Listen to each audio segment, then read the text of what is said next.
नमस्कार. तर आज मी आलो आहे सिंधुदुर्ग जिल्ह्यातला कणकवली तालुक्यातला फोंडा घाट या अभिदादाच्या गावी आणि हे समोर आहे कुर्ली धरण.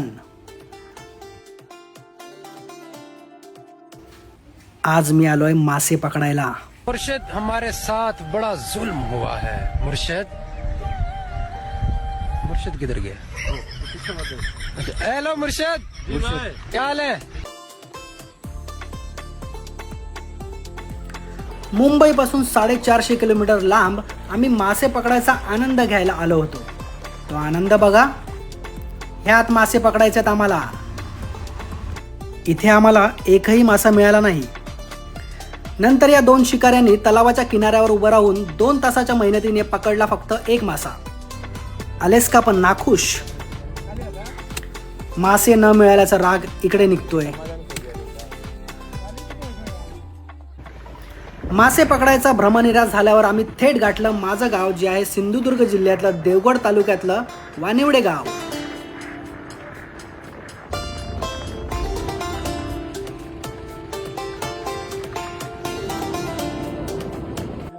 रात्रीचे 8:30 वाजलेत आणि आम्ही जाळे सोडवतोय.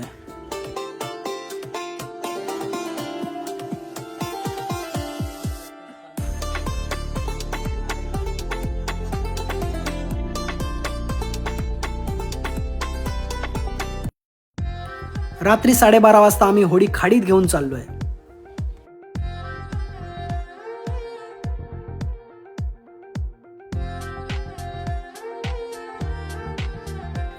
हा आहे माझा चुलत भाऊ एकनाथ करंजे. जो होडी चालवतोय तो आहे अजय सरवणकर, माझा गावचा मित्र. तुम्ही पाहताय पाणी वाहतंय.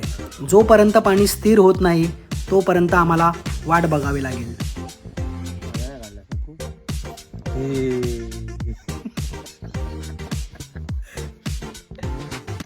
बागडविल्ला. स्थिर पाणी व्हायची वाट बघत 2 तास गेले.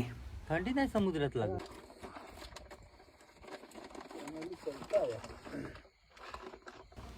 रात्री 2:30 वाजता अचानक आम्हाला धोक्याने घेरलं.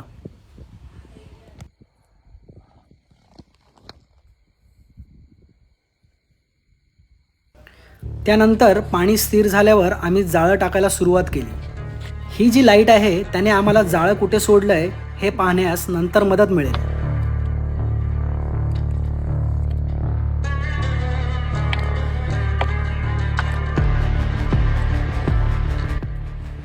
आम्ही अशी 2 जाळी पाण्यात सोडली आहेत आणि रात्री 3 वाजता धुक्यामुळे आम्हाला आमची होडी सोडून आजूबाजूला काहीच दिसत नव्हतं. ना आमचं जाळं, ना पाण्यात सोडलेली लाईट, ना किनारा.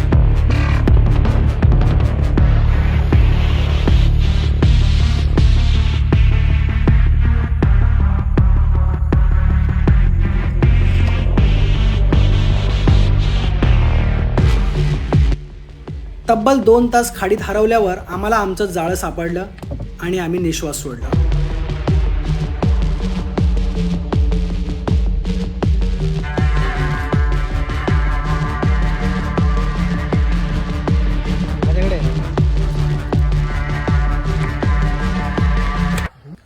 धुक्यामुळे आम्हाला आमचं जाळं पाण्यात सोडण्यात कठीण गेलं.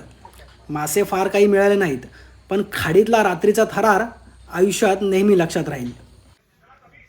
कोकणातली सकाळची न्याहारी, तांदळाची भाकरी आणि कोरा चहा.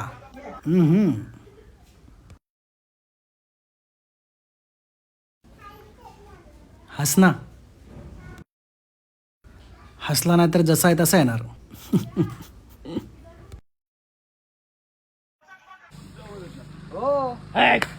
बघा माकडं शेतकऱ्यांचं किती नुकसान करतात. ही माकडं जे शहाळं नारळ असतं त्यातलं पाणी पितात, पण त्या प्रयत्नात ते भरपूर नारळ उगाचच खाली फेकून देतात.